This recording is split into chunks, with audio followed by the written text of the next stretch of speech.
gukora recording tugenda twabitegura uburyo wagaragaye urukundo rwuzuye n'umunyabyaha agira ishimwe Uwiteka himbazwa kuko ibyo ukora biranezeza uhaye umutima wanjye uboneze nyoborwa nawe ibihe byose agira ishimwe Uwiteka himbazwa kuko ibyo ukora biranezeza uhaye umutima wanjye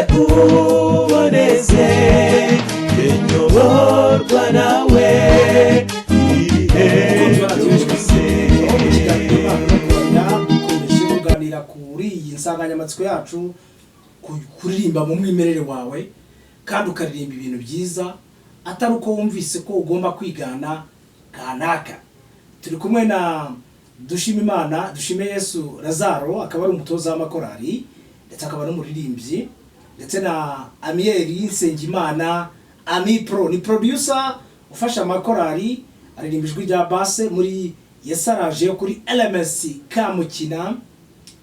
Ni gute umuntu yagumana umwimerere we kandi akaririmba ibintu bizima?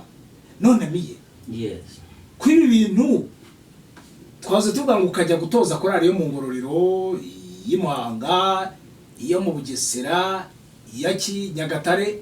Nk'ubu nka Nyagatare nshobora kukwereka nka korari 5 zirimba nk'ubugingo bushya neza ku buryo bwo n'ubugingo bushya. Mu Bugesera zirahari, uri kumva? Komenya abatoza ntabwo mufite ikibazo. Komenya namwe abatoza mushobora kuba namwe ahubwo mugera kuvuga uti okay genda shaka ko muririmba nka kanaka.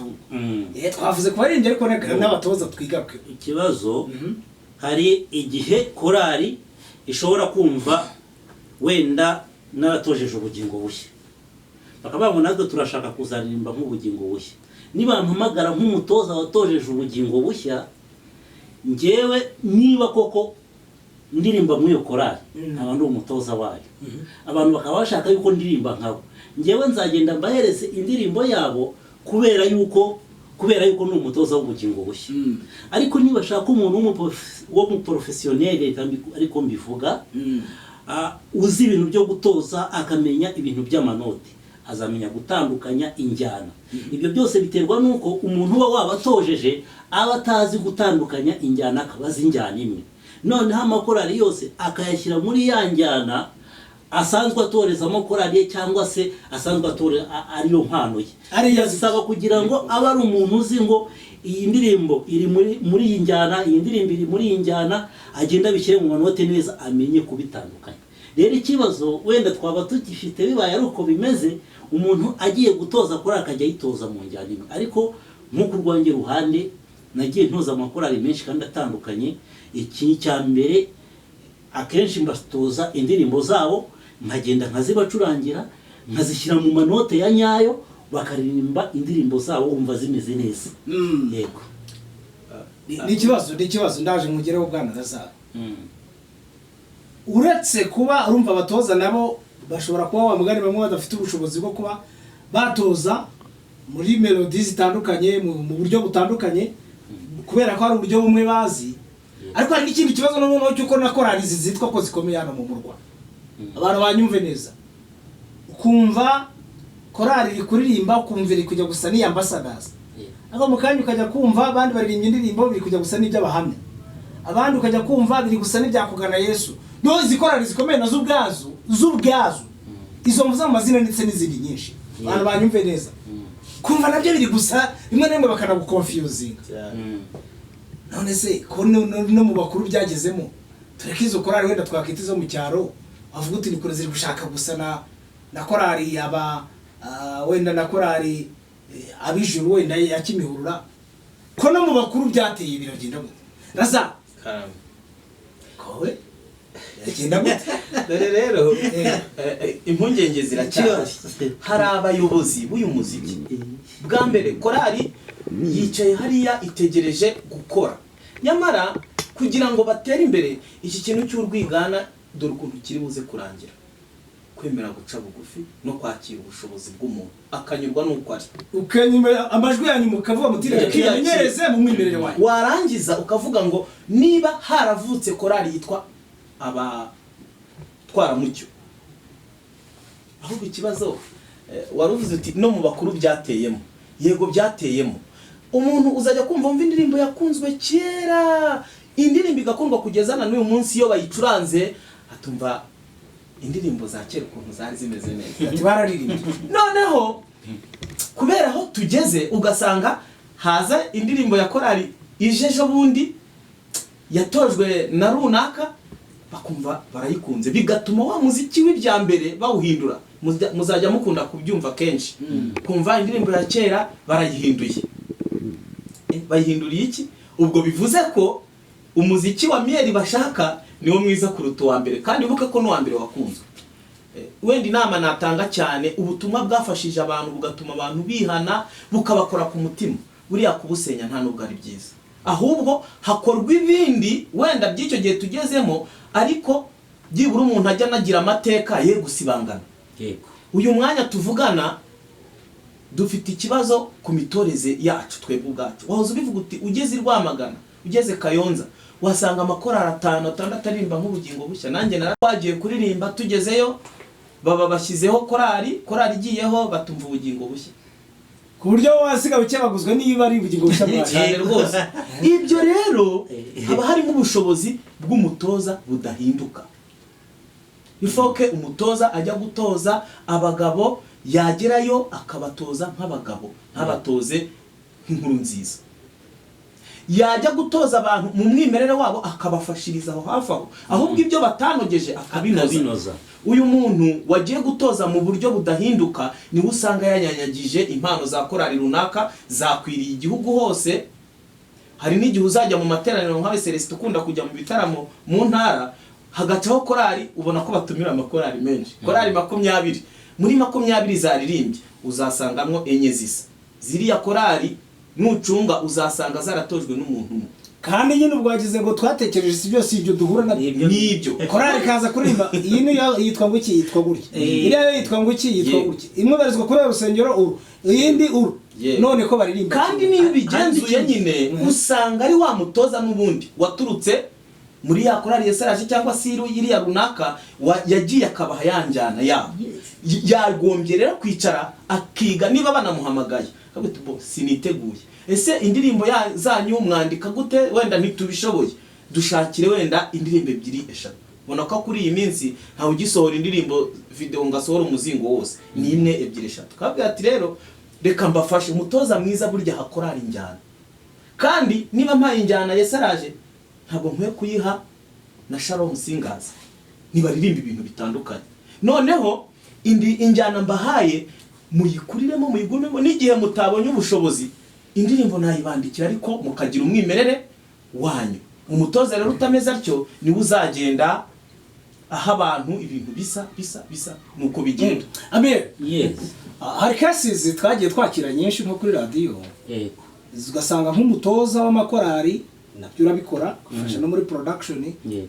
Yafashe indirimbo y'abantu Nyagatare, arangije ayishyira ni Muhanga no mu Ngororero. Yego. Bene muwo umunenga gute mwene wanyu mugenzi wanyu? Reka ibi bintu mubyita iki buriya? Ibyo bintu ni amaco y'inda. Ni amaco y'inda kuko niba ufashe indirimbo wahaye korali ukongera ukayifata ukayihindi, ni bwabo ni ya mpano udafite. Waba warabonye akaririmbo kamwe bakumva abantu bagakunze ugashaka ukanyangiza, iyo mpano rero ntagiba ari impano yawe yo gutoza. Yesu ngane kuri radio no dutatubimenye. Ibyo rero byica izina ry'abatoza, ariko nanaradikira n'amakorali nubwo turi abatoza nibyo turabatoza tukabaha n'indirimbo, ariko nanaradikira n'amakorali ngo nabo ubwabo muri ya korali y'abantu 30 cyangwa 40 harimo abantu bafite impano zo guhimba indirimbo zabo, babe bafite ibyibanze. Noneho twebwe tugende tubafasha kugorora izo ndirimbo. Rero usanga yahubwo ikibazo kiba gihari ari nka bya bindi byo kuvuga ngo ngizotanye, ugasanga kanaka nazana indirimbo kubera ko mumaranye igihe ntiri bukunezeze banyurwe n'ibyabo bemere abatoza babo babafashe mwe mu bibanukirize nk'abatoza tubibashyirire mu manote biryohe bimere neza ariko batavuze ngo bagiye kugura indirimbo si ikibazo cyane ariko nanone nabo n'ibyabo niba byubahe babyubahe bumve ko ari ibintu bifite agaciro. Reka tugare kuri seri ya nyuma. Lazaro dushime Yesu ntago birarenga ngo byararangiye ngo turekere aho bigeze ntibyacika buri muntu wese akumva ko mu mwimerere we haba harimo ikintu cyiza kandi abantu bakunda. Urakoze cyane Celestin, ibi bintu byahinduka. Iyi nkuru rwose imeze gutya yahinduka kuko impamvu iyi sije ibije gutya tukayivugaho nuko bigaragara ko impano z'abantu ntabwo zirimo gukora. Uyu mwanya tuvugana niba bimeze gutyo uyu mwanya urabona 2029 2030 amakorari yo muri Kigali azaba arimo gukora kimwe. Bivuze ngo uyu mwanya ejo bundi nagiye mu Inyanze pira mu majyepfo, mu cyaro hari impano.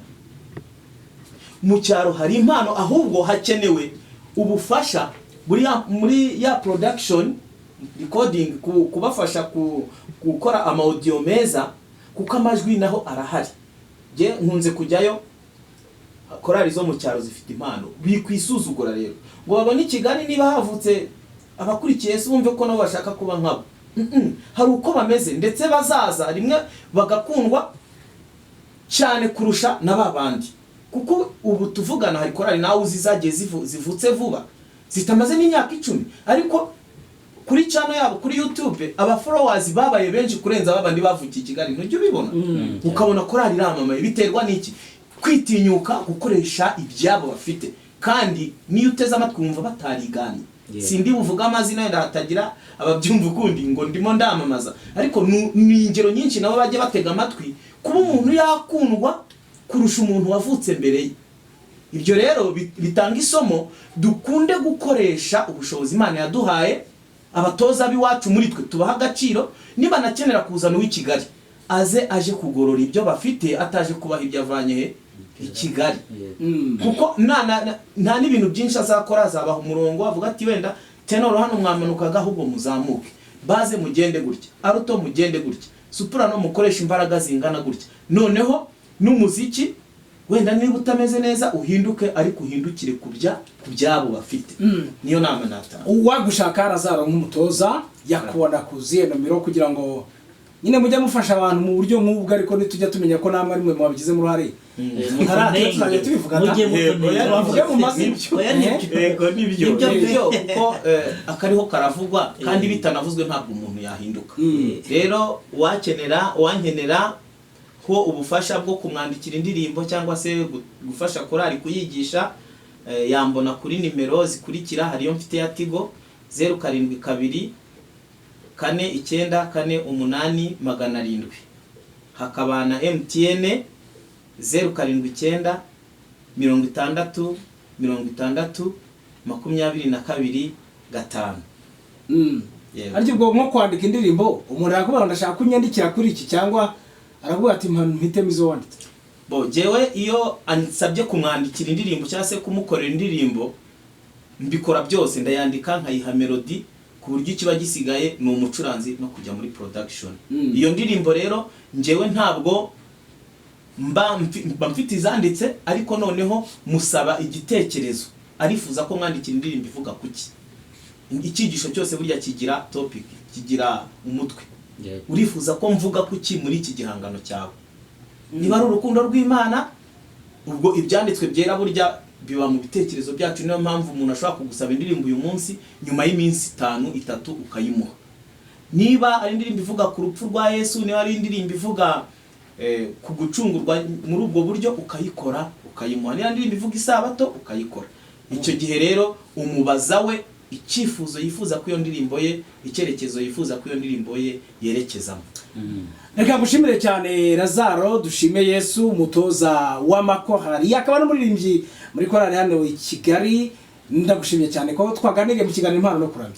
Murakoze cyane Celestin, nanjye ndabashimiye abateza amatwi Radio Ijwi ry'Ibyiringiro kandi nk'umunyamakuru uba utugererayo ukareba ibikwiye gukosoka. Imana ikomeze kuguha umugisha. Ami Pro, yego muri Ami Pro se muri kubaka ubushobozi gute kugira ngo nyine tubone bya bihangano mu mwimerere wabyo? Ami Pro nuko dufite abatoza, cyo ni kimwe batandukanye, mufite abatoza bafasha amakorali. Ikindi dukora audio, tugakora na video, tukanacuranga kandi mu buryo bwiza. Ngire ngo amakorali menshi tujya tuyafasha aranabizi. Rero ni karibu kutugana abashaka gucurisha imiziki, abashaka nuko babivuga ntujye gucurisha umuziki. Niko bavuga usanga banatubwira ngo ducurangishirije senti, ducurangishirije machine, ibyo bintu byose nyine usanga bigenda biduhuriraho. Ushyiremo na gitari, ka gitari wumve biryoshye, ariko turabikora nyine ugasanga ibintu biraryoshye bimeze neza. Ni karibu rero byose birahari hano muri Tech Start Studio. Niko studio dukoreramo yitwa Start Studio. Yego. Amajwi n'amashusho, gucuranga, gutoza byose ku buryo byose. Nuvuga ngo unanye mushatse mwancuramo nk'umuhanzi cyane rwose. Bazakanyandikira indirimbo buriya nta muntu n'umwe mukanayintoza cyane rwose, mukayiha melody cyane, mukayicuranga igasohoka muri studio. Abantu bajya bisuzugura bakavuga ngo ntabwo bazi kuririmba, akana ntabwo nzi kuririmba. Nta muntu n'umwe udashobora kuririmba kuko amanote nicyo abereyeho, agushyira mu murongo neza ukamenya kuririmba, akabona nabwo waba utabizi nawe rero, kandi wowe uranabizi. Mutanga service zihuse se? Zihuse cyangwa muri babandi bahera ntabwo kwegana n'ibihangano by'abantu bikorwa vuba. Dushobora kugukorera audio waje kandi ukayitaha. Se nk'abandi wenda mu makorara cyangwa abahanzi ku giti cyabo bazwi 2-3 vuguti twakoreye bababera bahamya yuko muri Tech Start Studio wenda nta nubwo ndi bujye kurenda hera kuri korali mbamo. Yesaraje korali Yesaraje. Wow. Nayikora ibihangano byayo kuva ku cyambere kugeza na none. Hari korali y'Igahanga, hari korali ya Kicukiro yitwa Ijwi ry'Agakiza. Amakorali ahari menshi cyane twagiye dukorera kandi bikagenda neza, yaba ari n'amavideo, ibintu byose bimeze neza.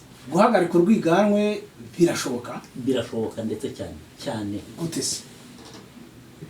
Icyambere guhagarika urwiganwe nahoze mbisobanura ko abantu bagomba kwemera ko nabo ubwabo bafite impano mu mwimerere wabo, harimo ibyiza. Ikindi umutoza ugiye kubatoza nawe ubwe agomba kuba bisobanukiwe, adafite injyana imwe, yarize iby'injyana ibya muzika ku buryo azamenya gutandukanya amamelodi n'amajwi. Yego. Nomero ya telefone 0788 22 25 26 cyangwa se kuri 07 2 8 22 25 28. Umuntu aba yageze muri Tech Start Studio kandi dukorera hano ku Gisozi hafi n'urwibutso, ntabwo ari kure. Umuntu yaba ndumva mwaje telefone byoroshye cyane. Byoroshye rwose. Mushobora kwakira abaririmbyi benshi cyane. Nk'abaririmbyi 30 mushobora kwakira. Wenda kubakira reka akanako nkavuge, ntabwo abaririmbyi bose bagera kuri mikrofone icyarimwe. Tureba amajwi ahagarariye andi akaba ariyo dushyiraho, hanyuma audio yabo igasohoka imeze neza. Ariko muri video umva niyo baba ari 100 tubashyiramo kandi bikagenda neza. Akandi kantu wenda nabwira abantu nuko dufite studio iri mobile, dushobora kuyideplacer, tukaba twasanga abantu mu cyaro tukabakorera audio kandi kagenda. Mwabasanga Ngororero, mwabasanga Rubavu, mwabasanga Nyabihu cyane rwose, mwabasanga Kayonza, Nyagatare, Kirehe, turabikora Ngoma hose cyane. Abari kutwumva twagiye dukorera abanatanga n'ubuhamya. Bikagenda neza kandi bikagenda neza bikaryo. Hajye umuntu yakumva ko yaje muri studio i Kigali ariko yabakora ibintu bizima. Dufite ibyuma bihagije, dufite amasound ahagije ku buryo tugenda ahantu tukahubaka neza kandi ibintu bikagenda neza. Reka nshimire cyane Amiel Nsengimana, umuririmbyi muri Yesaraje mu ijwi rya bass, ndetse kandi akaba producer muri Tech Start Studio. Ndabona no ku mpira wanditseho ngo Ami Pro. Ndagushimira cyane Amiel. Yego, urakoze cyane. Urakoze cyane, Imana ibahe umugisha. Amen.